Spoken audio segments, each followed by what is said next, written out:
It's time to top off that cake with some delicious icing.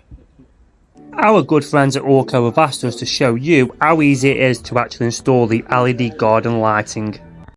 For this video we will be installing our lighting on top of stale bread. So the first thing you need to do is make sure you've got no crumbs on the surface. The next thing to do is set out the trims. Now these are 20mm profiles. The porcelain pavement is also 20mm, so they sit flush next to each other, which make them absolutely perfect for this lighting. And also they can be cut down really easy to get the size you exactly want. Now we need to fix the trim down. You can use sticky spunk if you want, but we're going to use good old screws. You're going to need an old maker like we've got here. Make sure you penetrate it deep and hard and get your old nice and clean. Make sure you use decent twisted tornadoes, you don't want them corroding. Once you've got your plugs in, put your trim back into place and set your twisted tornadoes into the sockets. And then one by one, twist them down.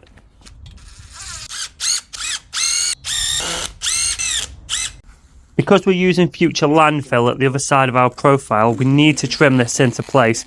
We do this using one of these special knives here, also known as a Stanley knife. Now for the bit you've waited 1 minute 21 seconds to see, it's time to open up this packaging and fit these lights. Yet more landfill, but hey, a bit of cardboard.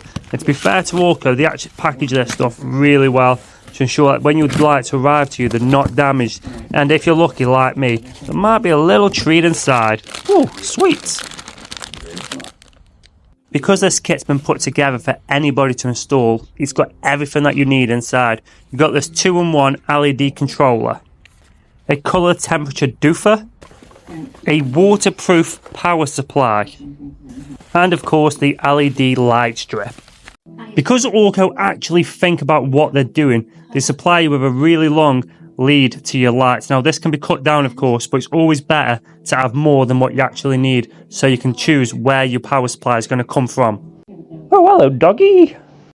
Now it's time to push the lighting into the profile, and honestly this is easier than drinking a nice cold beer on a sunny day. So then just work your way along, keep pushing it in, but bear in mind this is probably tighter than 2 lorries on a country lane, so it's going to take you a little bit of time, but once you get used to it you'll fly along. Right, the very next thing we're going to want to do is wire on the plug. So if you never wired a plug before, perhaps maybe you shouldn't be doing this, but the brown, which is the live, will go here, the blue will go here, and the earth will go here.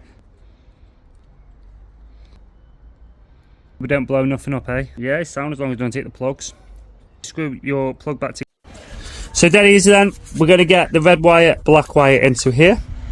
So the black wire goes into there, nice and snug, and the red wire goes into there. So that will then transfer the power into here from our power supply box here. So the next thing we want to do is link our LED lights to our power supply. This is so simple. The brown wire which I have here goes into the red chamber just in here, and then you lock it down, snap, and then the blue wire just goes next door into this port here, lock it down again, snap. And that's it, ladies and gentlemen, the video is finished. We now have our lights installed and we can control them using the remote that Orco sent. If you did like this content, please do follow us or subscribe if you're watching on YouTube, and we'll be back again with another great video in the very near future.